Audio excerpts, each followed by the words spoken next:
notre émission à cœur ouvert ñu ngi suñu émission à cœur ouvert tey invité kenn ci Thiessois yi nga xam ne mën nañ ne je touche du bois les Thiessois les plus remarquables parce que gis nañ mu Mangou mu nekk ci système damay ne sportif d'abord mu dem système doog a ñëw ci profession éducatif nga xam ne def na capitaliser na je peux dire une trentaine d'années d'expérience même dans le milieu associatif ñu gis ni tey d'abord ñu bàyyi la nga présenté wu après ñu continuer l'émission.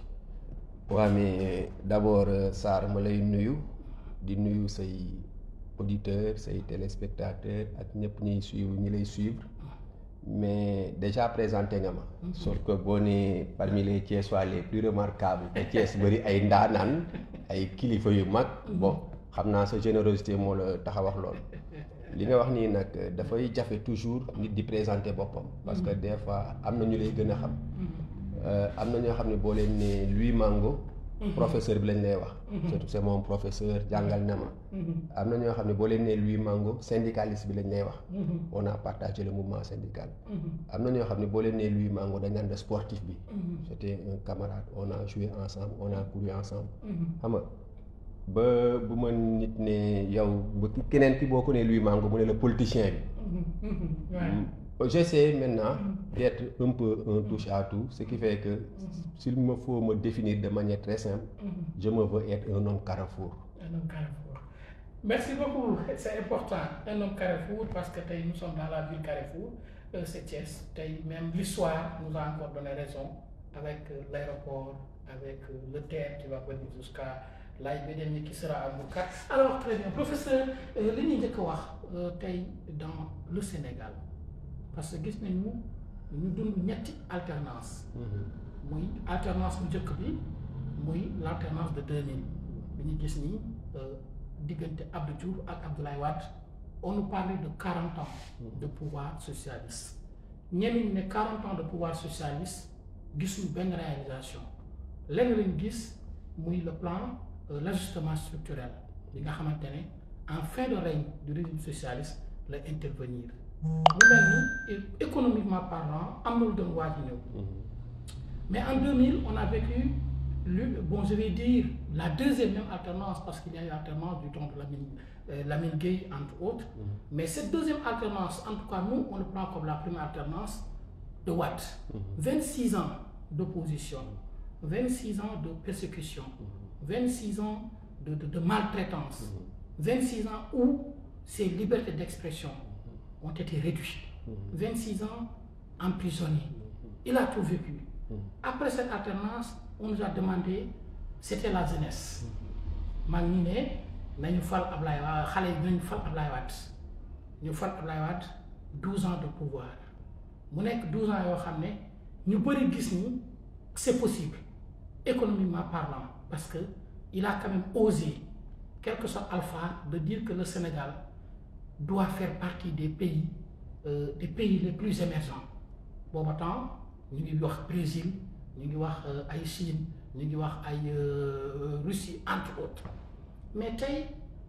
alternance beneen bi ñëw mooy le 2012 muy alternance boo xam ne ñu ne c'est le vent du changement ñu ne il faut que Ablaye Wade fi mu yem du ñu nangu troisième mandat il faut mu wàcc def na ñaari mandat doyal nañ na dem alors ñu ne dañuy jël koo xam ne il est né après les indépendances et il a fait l'école sénégalaise sorti des institutions des instituts les plus hauts instituts du Sénégal avant que muy dem à Paris avec l'Institut du pétrole et du gaz muy Macky Sall en 2012 Sénégalais yi fal ko 12 ans après ñu am beneen alternance boo xam ne alternance boo xamante ne multiforme muy l'alternance bi élire Bassirou Diomaye Diakhar Faye un prisonnier en prison coow li bëri ñu déposer sa candidature validée par le Conseil constitutionnel mu génn battre campagne ñu ne encore c'est la jeunesse en 2000 on nous parlait de la jeunesse mais aujourd'hui en 2024 on nous parle encore de la jeunesse avec un discours qui est le projet tey monsieur Louis Mango buñ doon wax ci ñetti alternance yooyu ban aperçu nga ci am yow. waaw da nga tudd déjà benn chiffre bu doy waar. chiffre boo xam ni ñi xam chiffrologie. maanaam ñi xam baatin. dañuy xam ne chiffre boobu dafa doy waar. mooy le chiffre 3. ñett. léegi on parle de 3 grandes religions révélées. dans ces 3 grandes religions révélées boo dee musulman da nga naan bismi allah ar-rahman ar-rahim. muy ñett. boo dee chrétien da nga naan au nom du Père du Fils et du Saint-Esprit. muy ñett. famille sax dañ naan papa yaay doom. muy ñett. des fois booy disserter sax da nga naan introduction développement conclusion. muy ñett. leçon bi sénégalais yépp mokkal mooy notre corps 3 parties muy ñett. nga jël la pleine lune. quand elle est vraiment pleine. 3 jours lay doon muy ñett. le prophète Jonas aura fait 3 jours dans le ventre du poisson muy ñett. le Christ après 3 jours dans son tombeau il est ressuscité muy ñett. kon chiffre 3 boobu. dafa doy waar dafa dem sax ba grossesse dañ naan au bout de 3 mois. ci la embryon bi commencé di dëgër. donc Sénégal bu defee 3e alternance am. 3e alternance boobu boo xoolee chiffres yi ko accompagné sax ñett la. diggante 57. la Senghor ak Lamine Gueye dañ doon xëccoo. en 1960. Senghor jël réew mi. 57 ba 60. ñett la.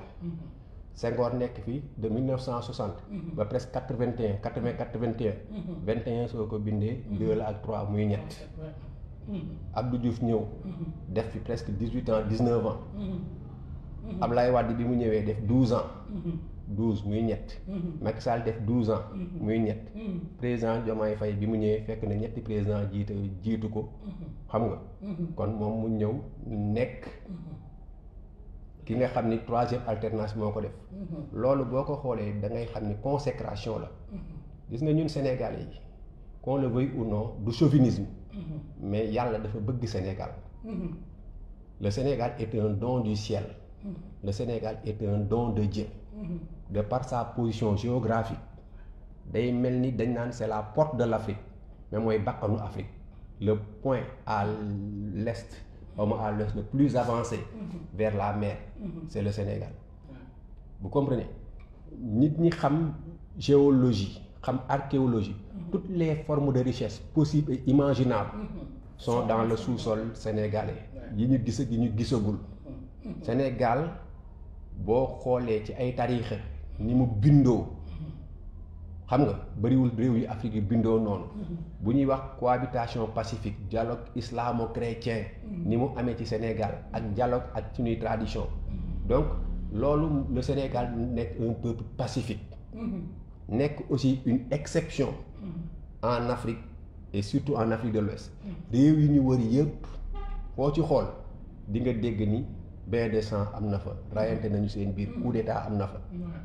ñun yàlla musal ñu ci loolu exception sénégalaise. loolu su amee souvent dañuy critiquer la France. mais qu'on le veuille ou non le Sénégal c'est le fils aîné de la France. En Afrique de l'Ouest. France bi muy dugg Afrique Sénégal ak Côte d'Ivoire daanaka la fi jiitu. loolu mu doon la langue française. Sénégalais yi dañ cee rawoon. booy jàngale littérature comme man mi jusqu'au début des années 2000. boo cité 50 écrivains africains. 30 yi ay Sénégalais la ñuy doon munoo wax littérature africaine. ca ña ko créé depuis la négritude. mu te tuddoo ci Senghor. mu nekkoon sénégalais. munoo ci wax te tuddoo ci Alioune Diop la maison d'édition présence africaine. munoo ci bañ a ñàkk tudd Cheikh Anta Diop. munoo ci bañ a tudd ba Ahmadou Matar Mbow mi décédé. buy barki Dembo Ndiaye. doon jiite syndicat des étudiants noirs en France. munoo ci bañ a tudd Ablaye Wade. ce qui fait que les premiers diplômés. les premiers agrégés. en droit en économie en grammaire. sont des Sénégalais. Quand au début des années 60.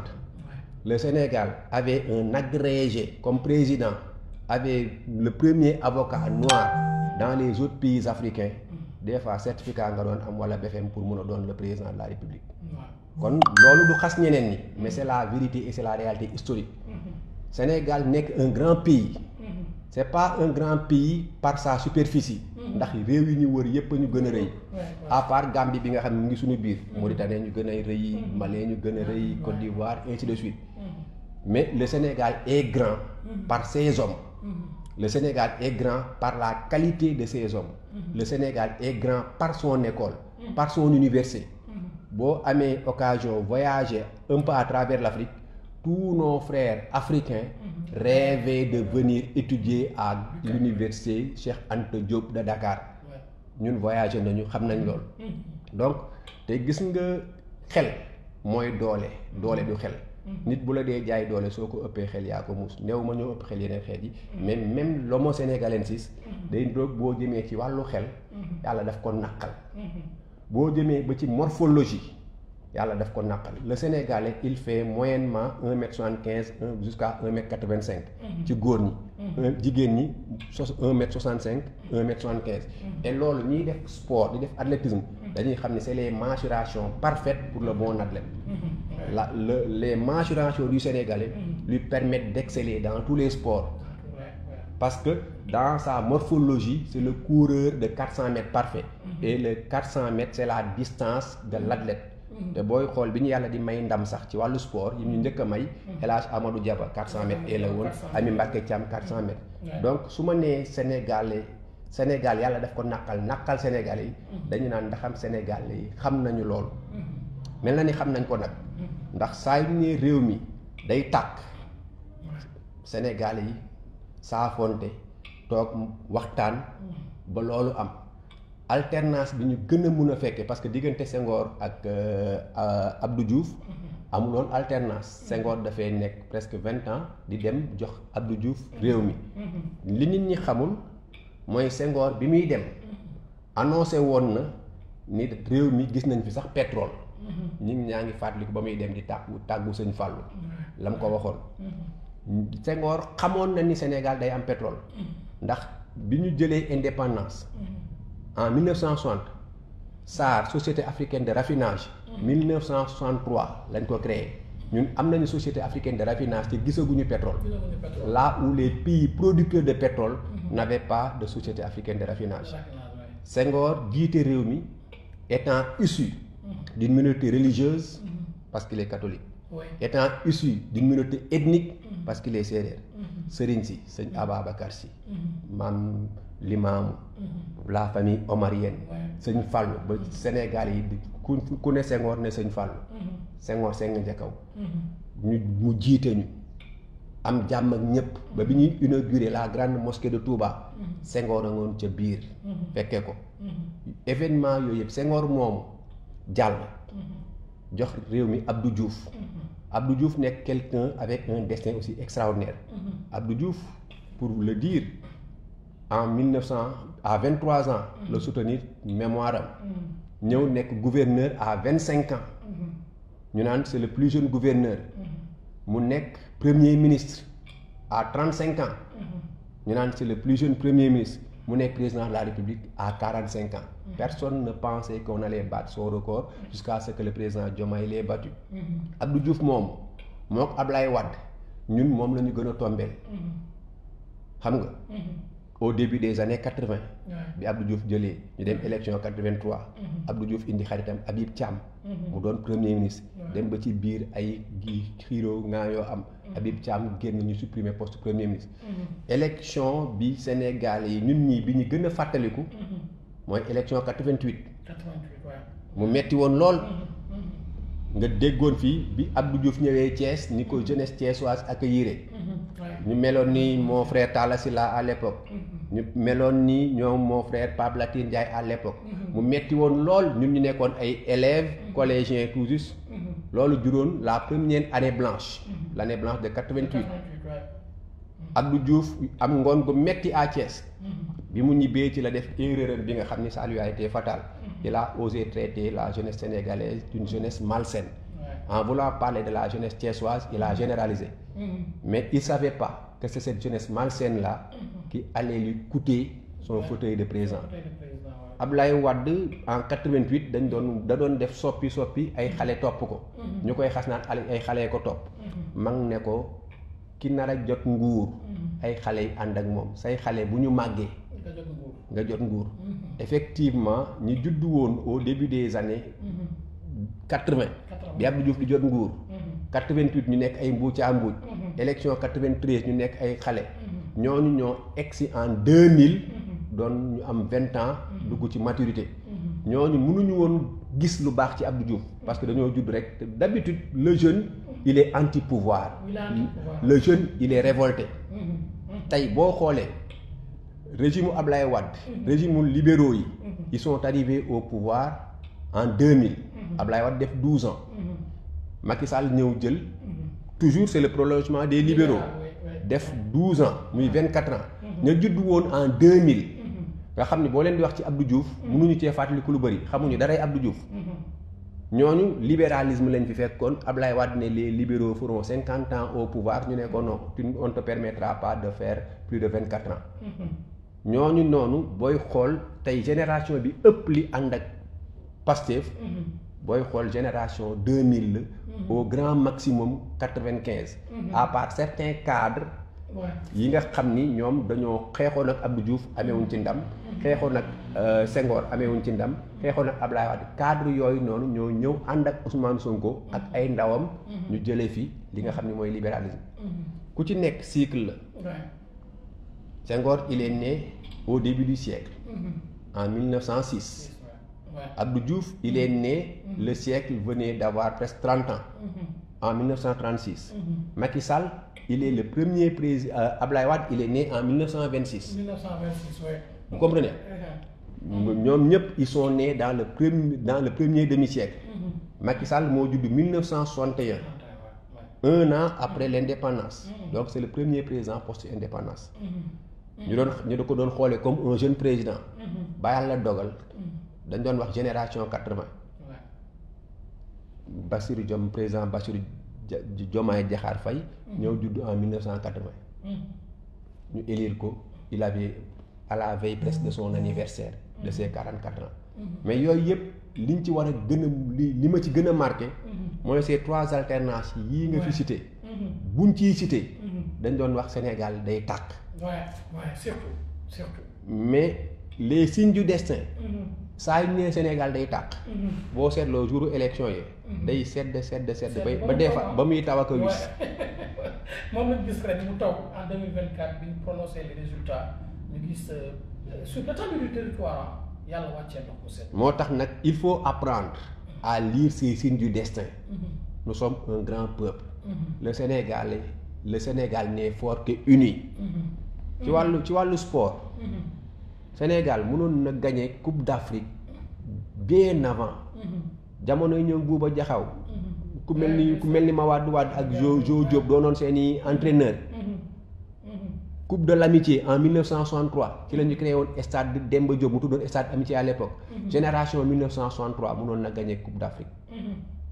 génération Asmara mënoon na gagner Coupe d'Afrique. y a eu toujours eu des talents ba Sega Sakho mi làqu barki démb. ay brésiliens ñëw nañu.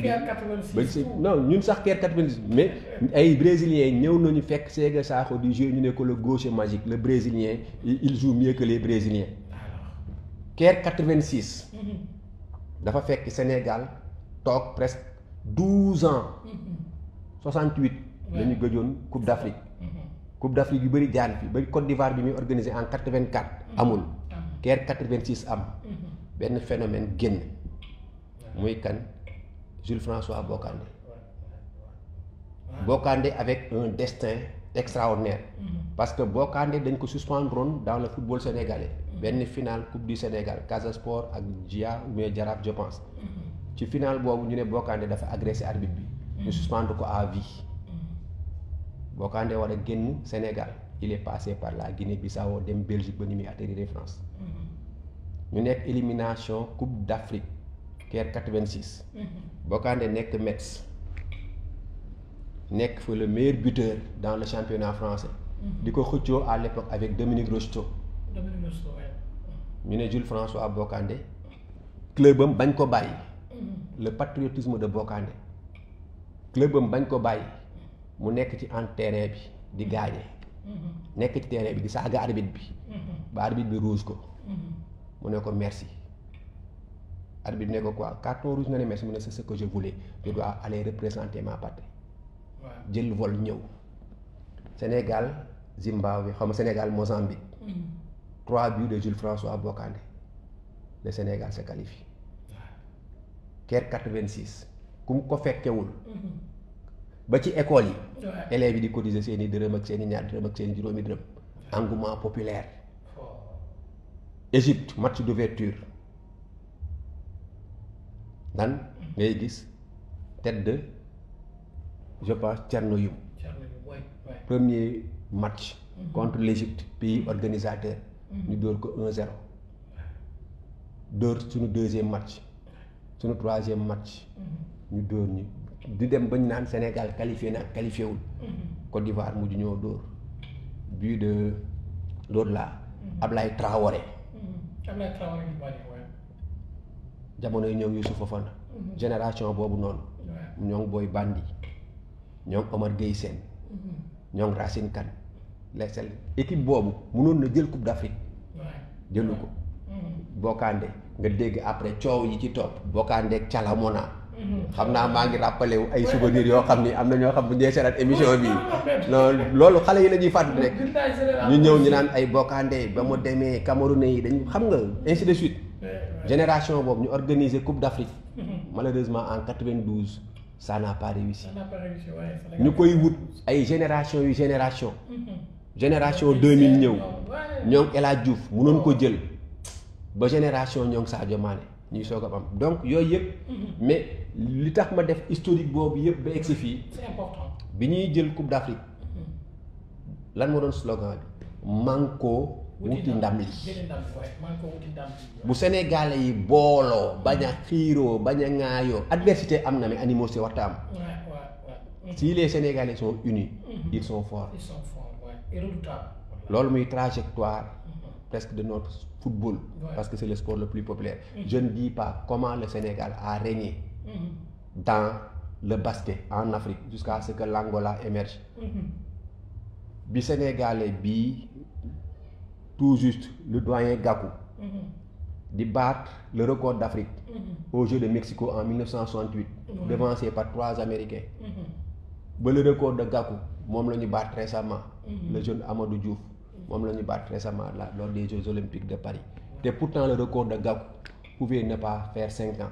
parce que Gakou en 68 la def record bi en 70 ici à Thiès au stade Maniang Soumaré il a été battu par un jeune Thiessois qui était élève au CNEPS. Très bien, c'est pour le ñëw Thiès mais effectivement l'historique, l'histoire, la géopolitique. Parce que le Sénégal fait partie des pays qui ont une diplomatie, on peut dire, bilatérale de par le monde. Mais aujourd'hui, bu ñu wax Thiès, il y a eu 2 présidents lougatois. Abdou Diouf était de Louga, Abdoulaye Wade était de Louga. Aujourd'hui, on a Senghor qui était de Thiès, à Joal. Aujourd'hui, on a Bassirou Diomaye Faye qui est ici à Diaganiao, dans la région de Thiès, département de Mbour. Ñu gis Thiès. li may wax Thiès est au cœur du système ñu gis ay doomu Thiès yu bari bu ñuy wax même madame Kairé tey sa astronaute bi nga xam ne il fait le tour du monde avec Gaïndé Sat et tout. c'est-à-dire mooy li ñuy wax ce que le sous-sol sénégalais enfuit mais également l'homosexualité sénégalaise tey aujourd'hui fi muy exceller en termes de responsabilité en termes de d'imagination li ñuy gis Thiès tey dafa taxaw nekk au sommet tey est-ce que mën nañ ci am benn lecture. li ma doon wax nii du ma def benn chauvinisme à l'africaine. wala def chauvinisme à la sénégalaise. wala ma def chauvinisme à la thiessoise. mais Thiès aussi c'est un don du ciel. àll bi ñuy wax àllu Kaañ. Kaañ était un résistant. On profite de l'occasion pour rendre un vibrant hommage aux Sérères. li ñuy wax ay séeréer noon. le mot leur vrai nom c'est pas des séeréer noon. mais la résistance de ces séeréer là la résistance des Sac Kaañ était un résistant. Qui a refusé d'être conquis. Et le pays séeréer a su garder sa dignité gis nga dëgër bopp bi nekk ci waa Thiès. parce que ku ne Thiès ne Thiès jànkeen Thiès ku fi yaatu séeréer yee la yaatal. la ville rebelle. la ville rebelle. àllub kañ bu ñu la defalee l'épopée de kañ mënoon naa ko développer dans d'autres émissions peut-être nañ ci ñëw. mais en terme d'eau nit ñi dañ naan Thiès amul ndox te Thiès moo ëpp ndox ci Sénégal mais Thiès ville cuvette la xoolal li wër Thiès li ñuy naan ndoxi Sénégal gis nga booy dugg Thiès fi àllub kañ nekk les du ma ko ne les mami les dunes là les plateaux de Diass loolu moo téye ndoxu Thiès da ngay toog fii yow ñun ñu dëkk Thiès nekk fii au cœur de la ville da ngay jékki-jékki gis ndox mi di rogalaat fii di ñëw fekk fële la tawee le château d'eau du Sénégal biir Thiès la nekk di ni nag bu ñu naan Thiès amul géej ay naxaat la ban Thiès amul géej xanaa Mbour bokkul ci Thiès. waaw nootu guy jamaa bokkul Thiès Mboro xanaa bokkul Thiès. mu nekk une ville boo xam ni day màgg des 4 côtés. la ville de Thiès. te foo ciy génn juróom-ñaari buntu yi nekk Thiès. bu dul woon secret ñu laaj Thiès waay yi. toteemu Thiès. nu mu tudd. bu nee Ndar dañ naan maam Kumba Bang. bu ñu nee fële bu ñu nee Gorée ne Kumba Kastel. bu ñu nee Kaolack ne Mboose. bu ñu nee Dakar. xam nga ñu waxal la ñeneen ak ñeneen. mais tuuru Thiès ñan la. Thiès waay yu bëri xamuñu ko. te Thiès am na ay tuuram dinaa la ne benn couple la. dinaa la ko wax parce que mag ñi ma ko wax dañ ne ma pour nga jot ci.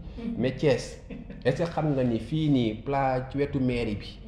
am na bërëb boo xam ni ci jamono. sëñ Fallou Mbacke. ak sëñ Ababacar Si. daje nañ fi benn fajar. seen ñaari oto yi rombante. ku ci nekk am loo yëg mel ni seen ñaari leer yi ñoo gisante. ñu génn ku ci nekk ñaanal sa morom. ñu ne bërëb bii ñu dajee de ku ko xam boo amatee soxla.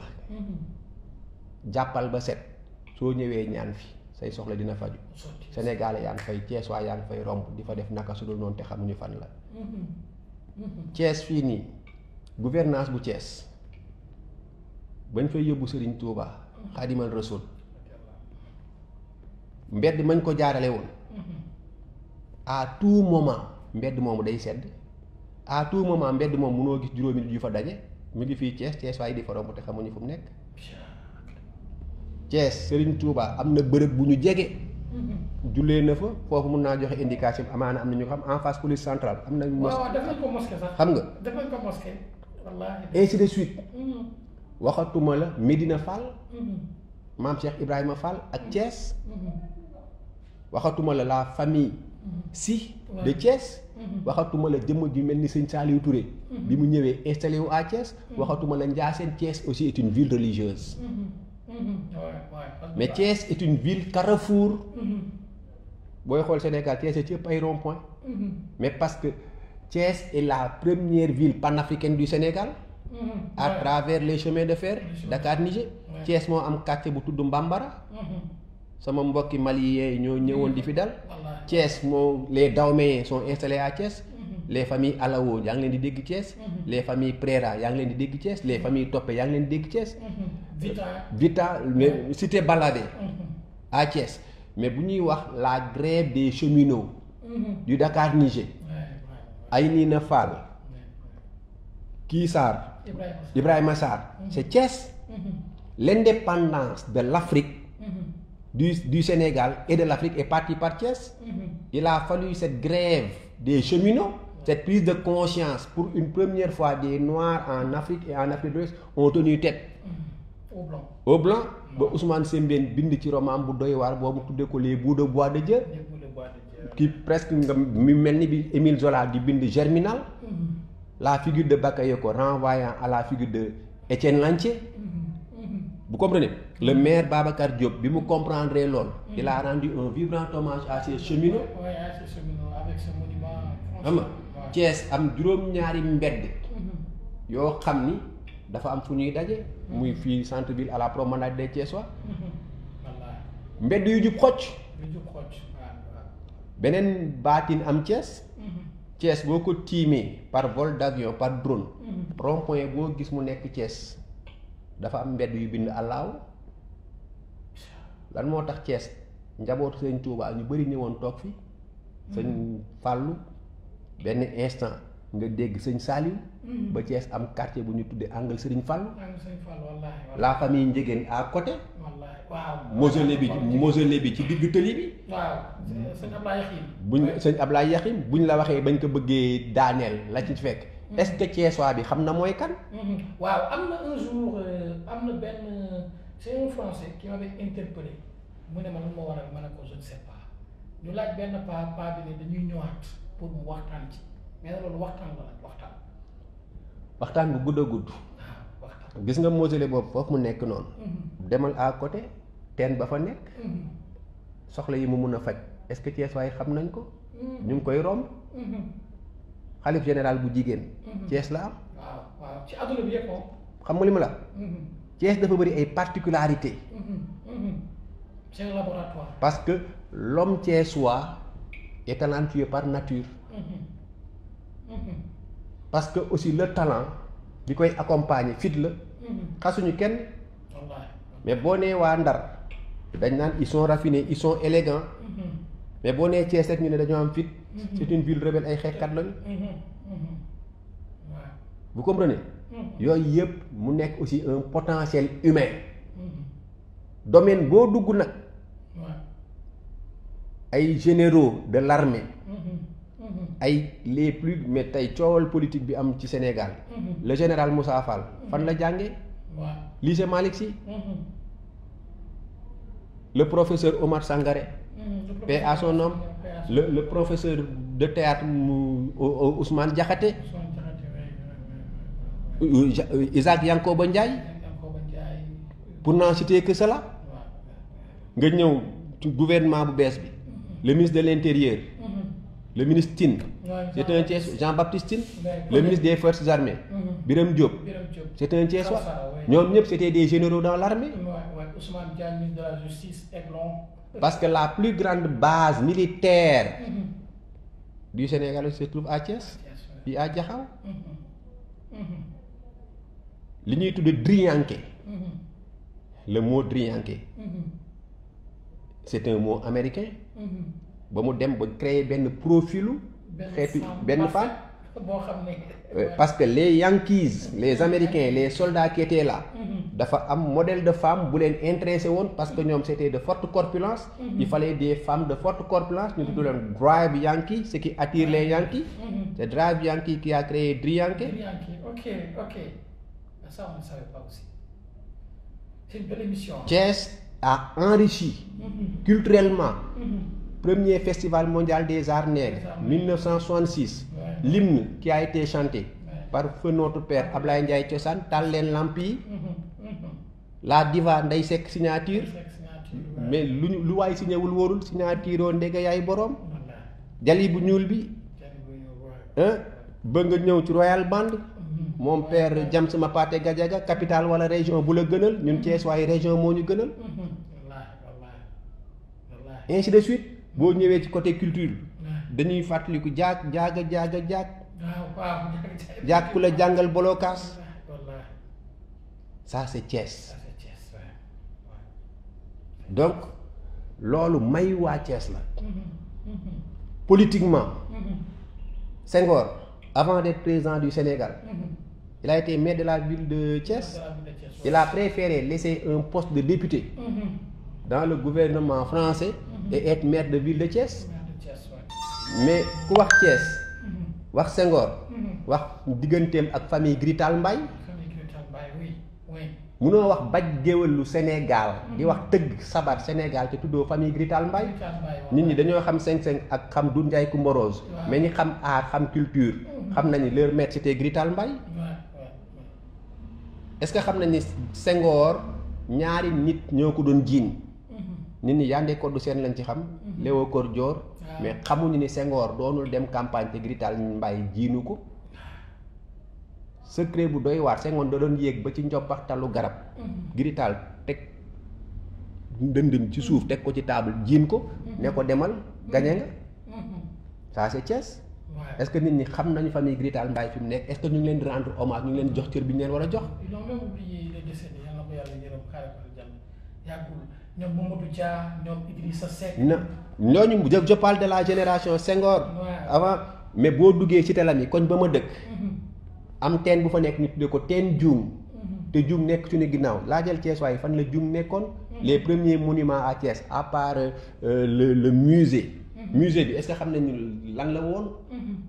ak cathédrale bi. il faut sortir les images de Thiès des années 30 de Thiès des années 20. Thiès di évoluer ba ngay dégg le lion de Thiès. Boubacar Sall.